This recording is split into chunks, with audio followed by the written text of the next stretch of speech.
When we step into leadership, we believe it is about giving directions, making decisions and driving the conversation. And to an extent, that's correct. Leaders are supposed to guide, inspire, and set the vision. But here's the truth. The higher we rise in leadership, the more we must learn to listen. The more authority you have, the greater the gap between you and your people.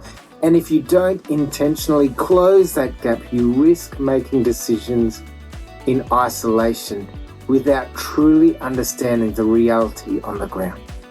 Psychologists refer to this as power distance, the natural gap that forms between leaders and their teams.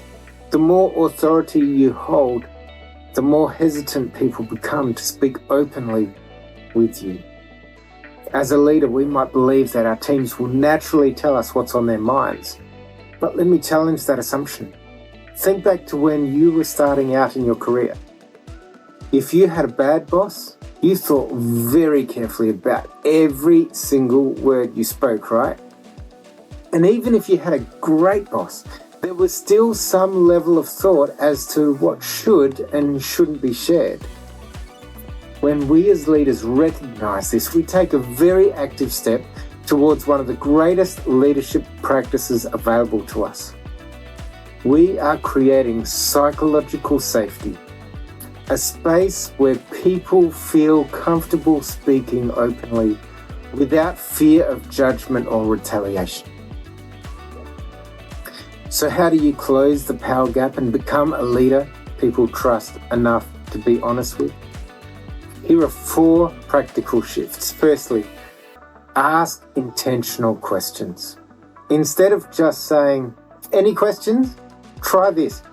What's one thing we could improve? Or what's something I might not be seeing in this situation? Secondly, try pausing before responding. When someone gives feedback, resist the urge to defend your position. Instead, say, "Tell me more about that."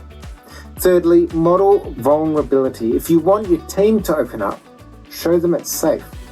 Admit when you don't have all the answers. Share what you're working on improving. And fourthly, when your team member calls out something, understand the courage it takes for them. They are sitting on the low side of that power scale, and yet they are willing to share truth. And that takes a lot of guts. If we immediately shut it down or get defensive, they are not likely to try again. Let me finish with a story. I was brought into the leadership of one of the largest churches in Perth. We had 110 staff, and I was the 2RC. And a number of our teams, both paid and volunteers, were disorganised, and half of them wanted to quit. The team was severely underperforming. When I started, everyone asked me, "How could you possibly turn this team around?" And most were confused by my answer. I told them that for the first 2 months, I was going to do nothing but listen. For the next 2 months, I called every person and organised coffee, sometimes 5 in a day. I was drinking a lot of coffee, and I'm sure I racked up a larger coffee bill than anyone else. But I listened. I asked questions and I listened again. When people asked me how I was going to change things, I would rarely tell them my long-term strategy. I just listened. The reality is that my listening built trust. The listening and finding out the pressure points ensured my strategy was meaningful and would be effectual.